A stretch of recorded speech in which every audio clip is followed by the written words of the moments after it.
This was someone who was stalking Claire, was fixated and obsessed with her and intrusive in her life and would not take no for an answer. And she was terrified. And at 20 to 8, when Claire's looking at one of her colleagues, she worked on a cosmetic counter and she's looking at the time and saying, "We're almost done." He comes up behind her, shoots her once in the back of the head, 3 times in the face. And then he turns the weapon on himself.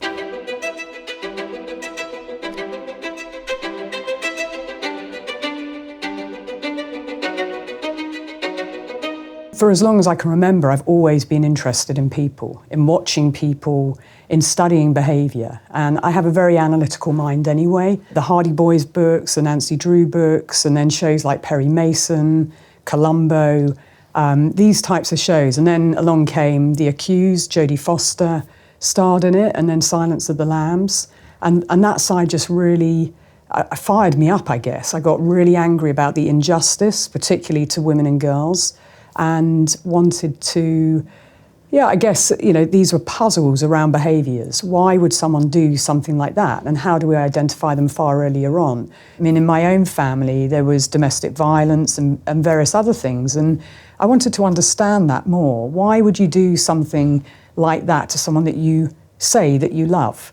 When I had the opportunity, having spoken to a detective that worked at New Scotland Yard and studied psychology, I was down at the University of Bath and I needed 1 year out to take some kind of secondment for that year before I finished my psychology degree, and I just kept calling this detective and asking if there were any openings at New Scotland Yard.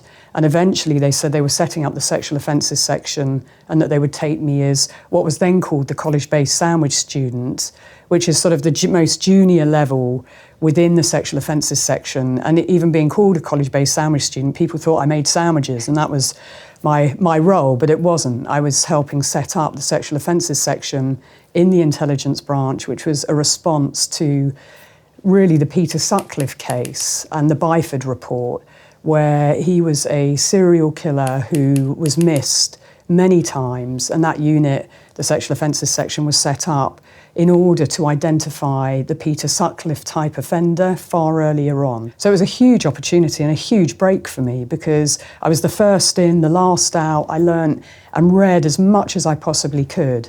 And it led to me going back, finishing my finals, and them offering me a job to come back and run that unit. And so when you're training and learning in those first few years of your role at New Scotland Yard, what does it take to become an expert in this field? Well, the unit that I was in, the sexual offences section, really the template for it was over in the FBI, the Behavioural Analysis unit. So if you've watched the movie Silence of the Lambs, which is based on Yana Monroe, Clarice Starling is based on the first female profiler that was in what was called the BSU, the Behavioural Science units. So they laid the groundwork, really. Dr. Anne Burgess, she was the female that was behind the scenes that really didn't get any publicity, a forensic psychiatric nurse who was helping them when they were going in to interview serial killers. She was helping them with the data of how do you organise it and how do you make that usable and practical and how do you spot the patterns.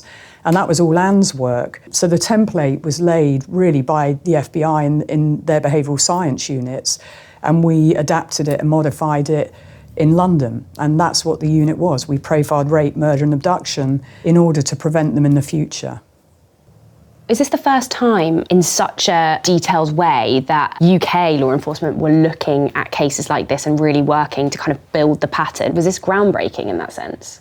This absolutely was groundbreaking work. I think when I was doing it, I didn't have that sense of what I was doing. For me, it was just about asking questions, in that I'd worked 5 years of stranger rape, murder and abduction cases, the most horrific things that another human being can do to another. Seeing those patterns repeat and being curious about, does it happen in with a bigger pool of offenders? And because I was so interested in that cohort of offenders, I said I'm going to take the first 3 months of 2001 and profile every domestic violence perpetrator that was reported to police. And I'm going to do a psychological autopsy, as much as I could find, of and reverse engineer it of the history, join up everything I could find on all the databases about, let's say, John Kelly, look at his whole history. He raped his partner or ex-partner in 2001. I'm going to look at everything he's done previously, and I'm going to look at those patterns and what repeats. And although I knew there was no manual to go to, I didn't really appreciate this had never been done worldwide before using police data. Academics had written about domestic violence, but no one had looked at this specific area of the domestic violence sexual offenders to see, are they raping outside the home as well? And I found that 1 in 8 of them were. Wow. And if you think about that, 1 in 8 of them are, and they're already on the police database, that opens up things massively for the stranger rape, murder and abduction investigations, because those men are already on our databases. It's just that at that time, the culture was, it's just a domestic. It's just a domestic. It's not serious. We go to these call-outs. There's nothing that we can do. So we go, we turn and burn, and we leave. Well, what I was saying is, looking at the rapes, there's a connection here. We need to make the links. These are the most dangerous cohort of offenders. And I remember my detective chief superintendent on my shoulder, looking at my big computer screen in the intelligence cell. And he was saying, what's all that red, Laura? Like, some of those, a lot of those rows on the Excel spreadsheet, they're just blocked in red. And I said, oh, they're the guys who will go on to kill if they haven't done already. And he said, what? And that put the fear of God into him. From training and upskilling officers in the Metropolitan Police and other partner agencies, we reduced domestic violence murders by 58%.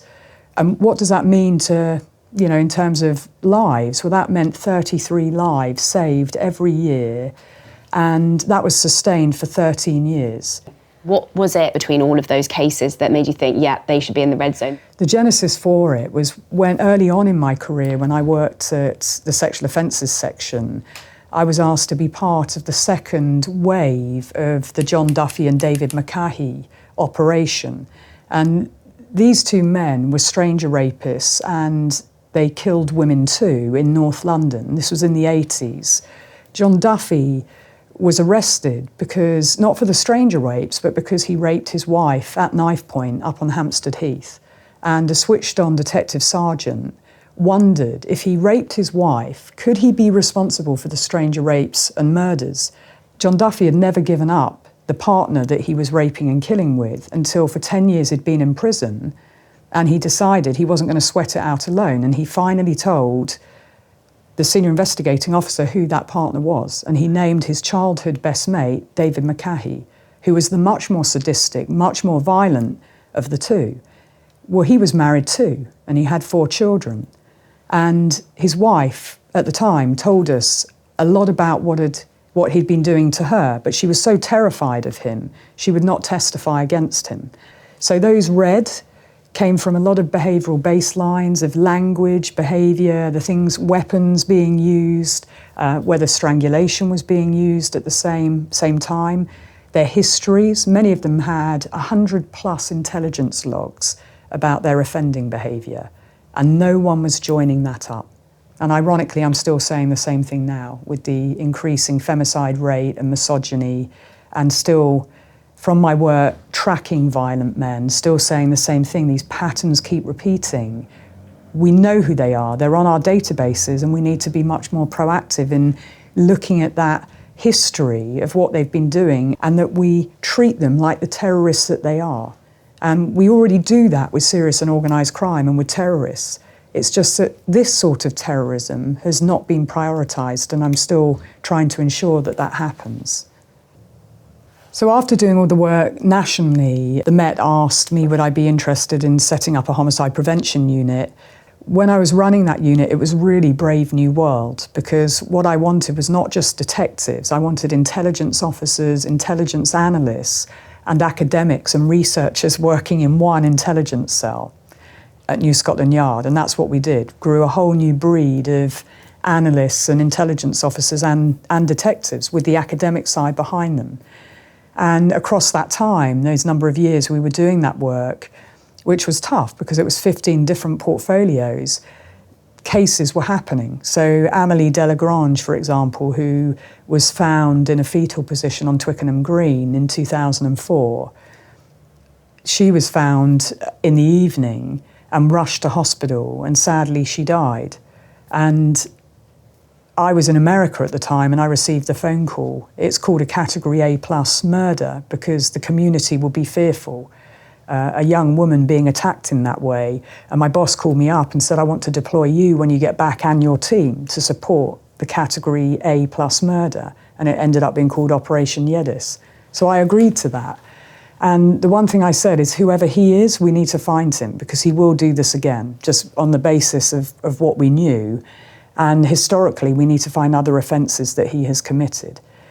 Now, I did work on that case for a period of time, and we did find other offences that he had committed. Marcia McDonnell, who was hit over the back of the head as well, and numerous others, one that I found whilst watching Crime Watch. And I felt very sure from listening to what Kate Sheedy, a surviving victim, said, that when he ran the car into her, and then she's on the ground looking up, this is in Isleworth, seeing him in the in the wing mirror, look down at her on the ground, and then he put the car into reverse and drove back over her. That told me about intent. Through her own quick thinking behaviour, she called her mum and then she called 999. She saved her own life, and then medical intervention saved her, but she had horrific injuries and he intended to kill her. That was a very important offence to link in that case. We had a surviving victim. I called up my boss as soon as I was watching it, saying, I want to walk the crime scene, I want the statement, and turn on Crime Watch and watch what she's saying. I believe there's a very real possibility this is the same offender. And he agreed with me.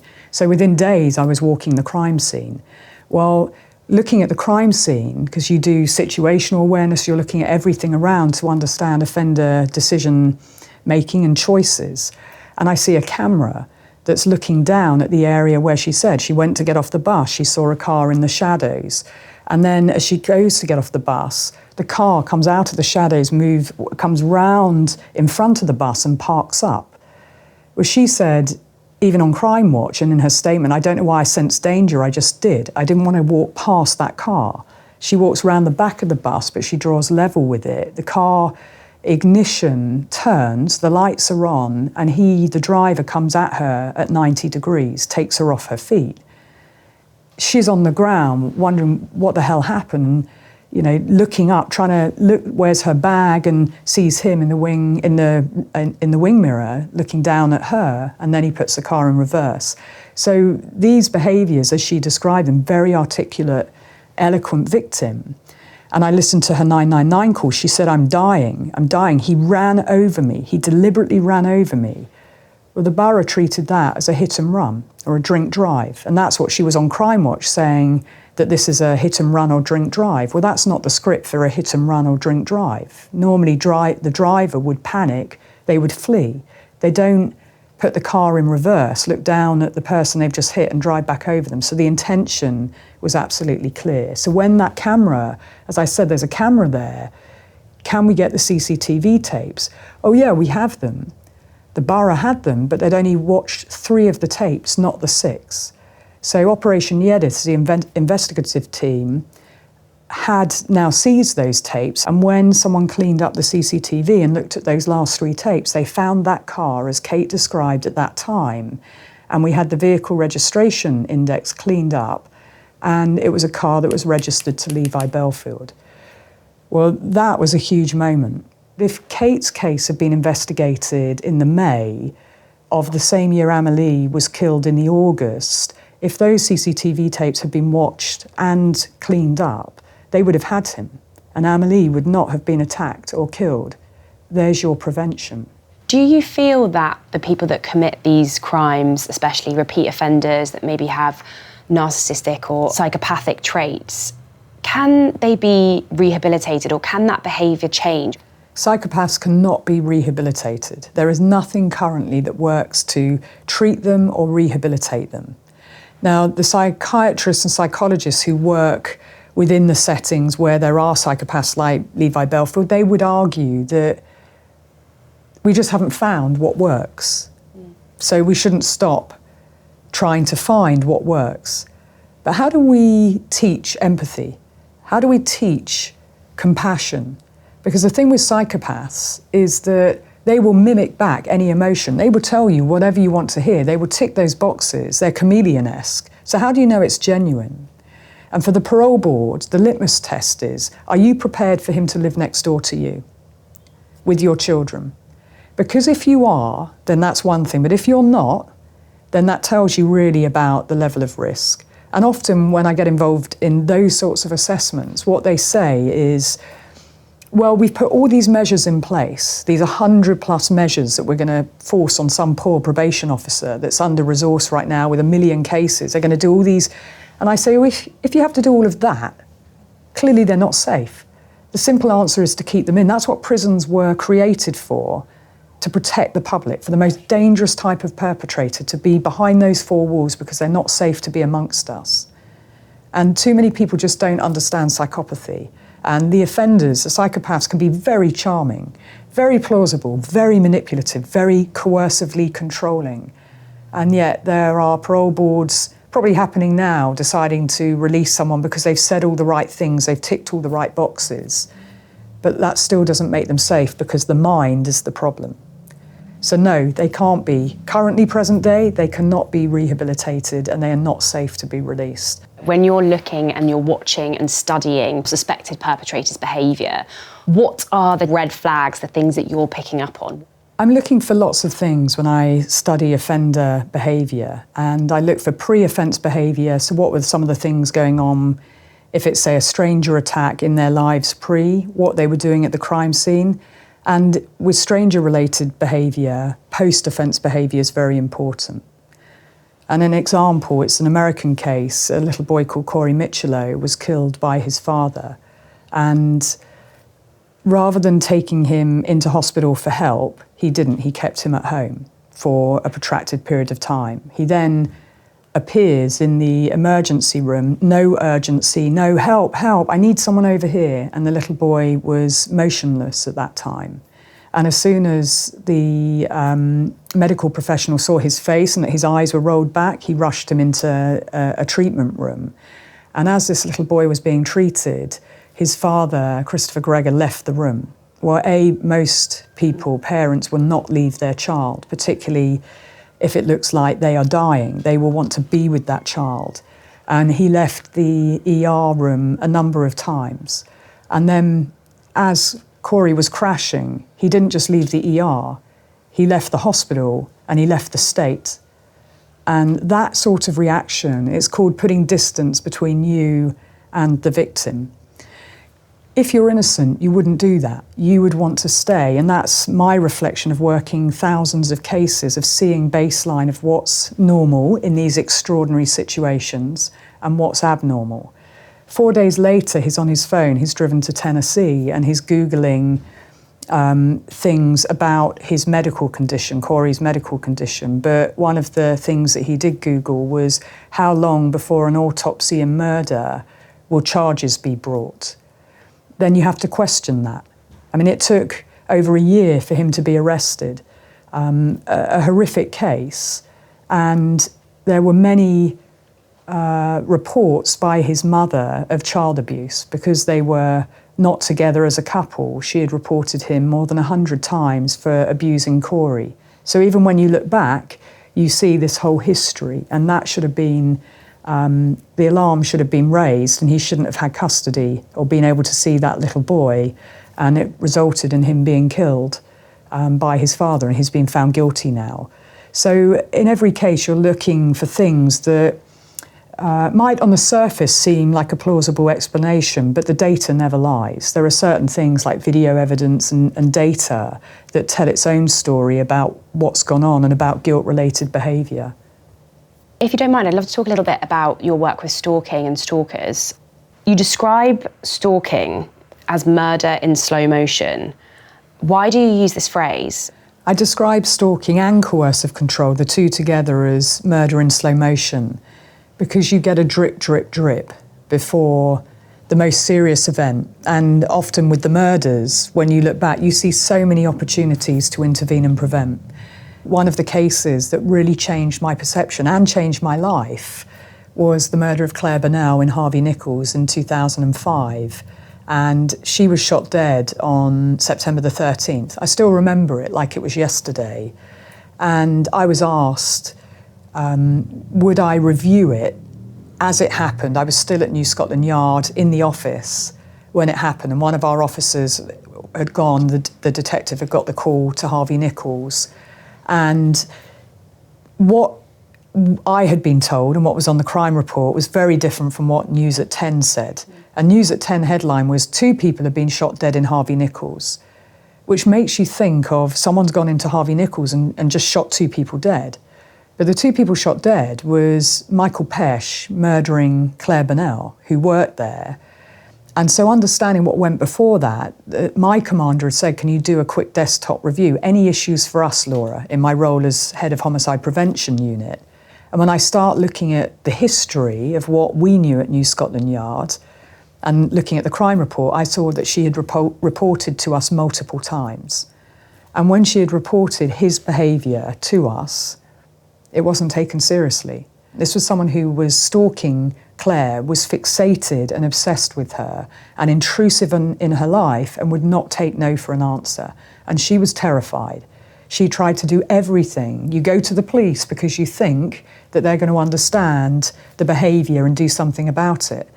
But our officers didn't understand that it was stalking. They had no training on stalking, no training on fixation, obsession, and what to do. So when he was being interviewed by an officer who was just off probation, he was saying things like, I just want to let her know how much I love her. Come on, you've been in love before. I just want her to know. I just want to get back with her. Come on, officer.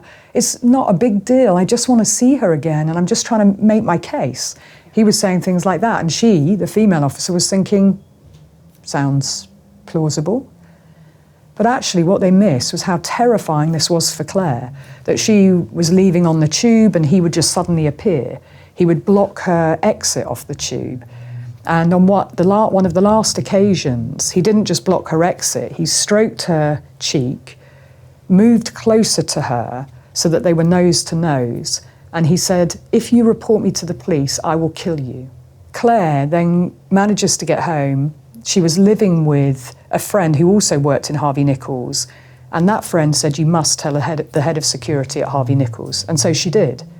The head of security at Harvey Nichols did a really good job, started watching Michael Pesh, started the disciplinary process, created a whole file on his behaviour that would eventually lead to him being suspended and then fired. But when he was fired and he was led out of Harvey Nichols in cuffs, what they didn't understand was how angry he was, and he wanted revenge on Claire. So when he's bailed, the first person he wants to go and see is Claire. He gets a weapon because he's ex-military, and he's a security guard that works in Harvey Nichols, and then he goes in through a side door on September the 13th because he knows the security layout. Security have all been told he mustn't enter the building. And at 20 to 8, when Claire's looking at one of her colleagues, she works on a cosmetic counter and she's looking at the time and saying, we're almost done. He comes up behind her, shoots her once in the back of the head, 3 times in the face. And then he turns the weapon on himself. And the case just changed my understanding of stalking, my understanding of risk. It made me understand we needed to do much more about stalking. It led me to meet the mum, Trisha Bernal, and apologise to her for not doing everything that we could have done to protect her daughter. And then we went on to change the stalking law together, and I, having changed the law, went on to set up Paladin, the National Stalking Advocacy Service for high-risk victims of stalking. Do you find it difficult to switch off that sort of analytical part of your brain, Laura? You mentioned that you kind of sit in cafes and look at people's behaviour. Like, are you able to switch off from it, and how do you do that? It can be very hard to switch off. And, you know, you're constantly processing. Your brain's constantly working, even when you're asleep. So sometimes the answers come after you've slept. I mean, I always have a pen and paper by my bed so that I can write those thoughts down and I don't lose them. But yes, it can be difficult to switch off. And I will say that, you know, with trauma, it does catch up with you. And, you know, it's very difficult to manage your own self-care, but it's like the old adage, if you don't put your oxygen mask on and look after you, you can't look after anybody else, and you have to do that first. What drives you to continue doing the incredible work and changing the laws and working to prevent femicide? Well, I love helping people, and that's why I do what I do. Really, what underlies all of it is helping people, often at the worst times in their life. And this is a far bigger conversation about society. And what we can do to help our loved ones.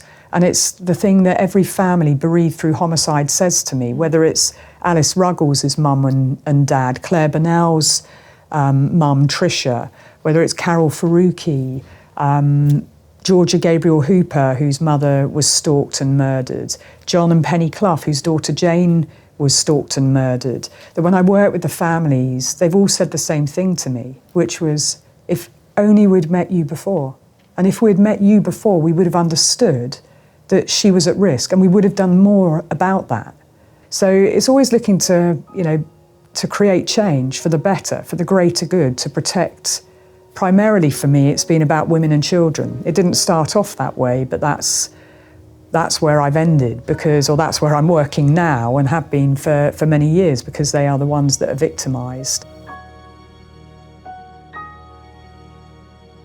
In this case, there was pots and pans on the top of the cooker, and you kind of think to yourself, they just haven't done their washing up. Yeah, there's nothing wrong with that.